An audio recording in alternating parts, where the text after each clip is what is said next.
तो आज हम पढ़ने वाले हैं क्लास 12 की भौतिक विज्ञान का चैप्टर नंबर 10। चैप्टर का नाम है प्रकाश की प्रकृति। तो जैसा ही नाम से पता चल रहा है कि इस चैप्टर में हम प्रकाश के बारे में अध्ययन करने वाले हैं और स्पेशली प्रकाश की प्रकृति क्या होती है।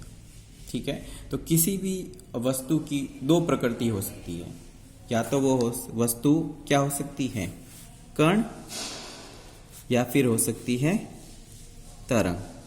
ठीक है, तो वस्तु क्या हो सकती है, कण या तरंग। अब प्रकाश क्या है, कण है या तरंग है, तो ये हम जानना चाहेंगे। तो जैसे कोई बॉल है ना, तो बॉल हमको पता है कि क्या होती है, कण के जैसे व्यवहार करती है। और इसके अलावा जैसे पानी के ऊपर जो लहरें उठती हैं, तो लहरें हैं वो तरंग के जैसे व्यवहार करती हैं। तो इन्हें देखकर ही हम पता लगा सकते हैं कि बॉल है वो क्या है, कण है, और लहरें है वो तरंग है। लेकिन प्रकाश क्या है, इसको देखकर हम ये आइडिया नहीं लगा सकते कि प्रकाश क्या है, कण है या तरंग है। तो जब किसी चीज को डायरेक्टली देख करके उसके बारे में अंदाजा नहीं लगाया जाता, तो अपने को कल्पना करनी पड़ती है और मानना पड़ता है कि ठीक है ना, उसकी प्रकृति के बारे में अपने को मानना पड़ेगा कि प्रकाश मान लो कण है या मान लो तरंग है। फिर जो माना हुआ है उसे सिद्ध करना पड़ेगा कि हमने जो माना है वो वास्तव में जो है प्रयोगों पर खरा उतरता है या नहीं। ठीक है, समझना बहुत ही आसान है।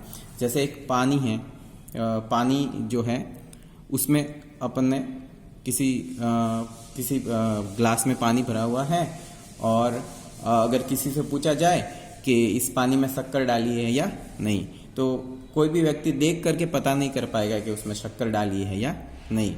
ठीक है, तो फिर कैसे पता करेंगे कि इस पानी में शक्कर डाली है या नहीं।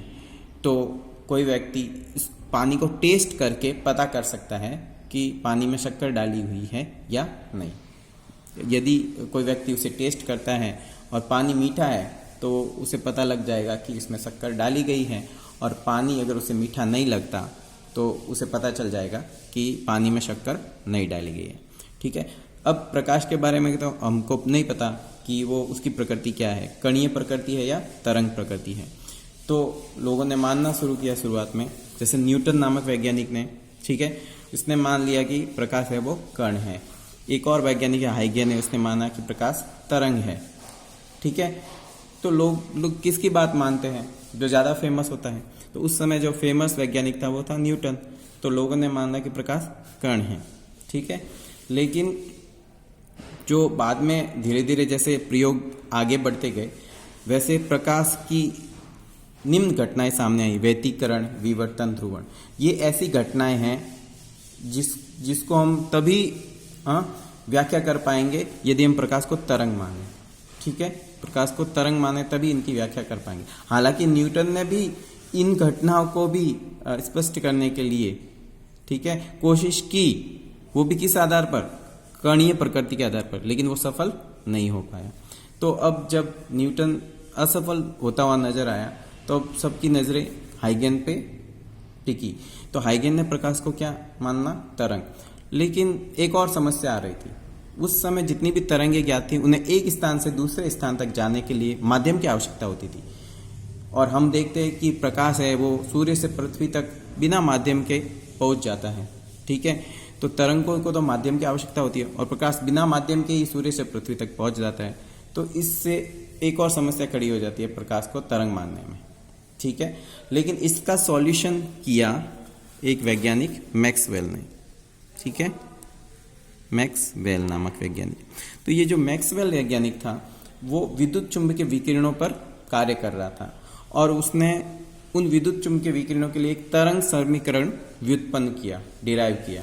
ठीक है, और उस तरंग समीकरण की जो तरंगे हैं, उनकी विशेषता ये थी कि उन्हें एक स्थान से दूसरे स्थान तक जाने के लिए किसी माध्यम की आवश्यकता नहीं पड़ती थी। ठीक है, और उनका वेग भी प्रकाश के वेग के बराबर आ रहा था। ओके, तो इससे ये पता चला कि एक विशेष प्रकार की जो तरंगे होती है, विद्युत चुंबकीय तरंगे, उन्हें एक स्थान से दूसरे स्थान तक जाने के लिए माध्यम की आवश्यकता नहीं होती है। तो अगर हम प्रकाश को विद्युत चुंबकीय तरंग मान ले तो हमारी सारी समस्या सॉल्व हो जाती है। ओके, तब प्रकाश तरंग भी बन जाएगा और उसे एक स्थान से दूसरे स्थान तक पहुंचने के लिए माध्यम की भी आवश्यकता नहीं होगी। तो इस प्रकार से जब मैक्सवेल ने तरंग समीकरण निकाला, उसके बाद सारी समस्याओं का सॉल्यूशन हो गया और अंत में प्रकाश को पूरी तरह से क्या मान लिया गया? तरंग। ठीक है, तो इस प्रकार ये प्रकाश की तरंग प्रकृति पूरी तरह से स्थापित हो गई।